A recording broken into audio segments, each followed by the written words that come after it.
Master Jorin Khan was walking through the garden, his hands clasped behind his back, when a merchant joined him. The merchant paused, staring at a bent, gnarled tree in the middle of the path. Its trunk twisted awkwardly, leaning heavily to one side.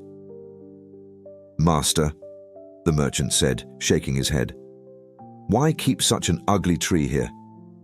It doesn't give fruit, and it's a pain to look at. Surely a garden like this deserves better." Jorin stopped and turned toward the tree, a small smile playing at the corner of his mouth. "Ugly? Let's look closer." He rested his hand on the tree's bark. "What do you see?" The merchant frowned, tilting his head.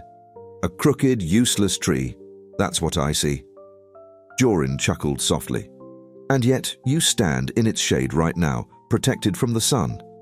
Have you noticed how the branches stretch wide? How they welcome the birds?"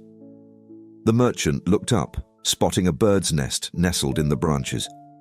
He scratched his chin but said nothing. "When I first came here," Jorin continued, "I thought about cutting this tree down. I wanted a straight one that would grow tall and perfect. But this tree, it survived storms that snapped stronger ones. It grew in ways I didn't expect, carving its own path to the sky." The merchant shifted awkwardly. "But master, not everything flawed is worth keeping. Sometimes a thing is just broken." Jorin smiled, turning to face him. "True, some things cannot be fixed, and some shouldn't be. But often, what we call broken is just different. This tree leans because it had to. Its strength isn't in how it looks, but in how it grew. Tell me, merchant, have you never been bent by life?" The merchant stiffened, his eyes dropping to the ground.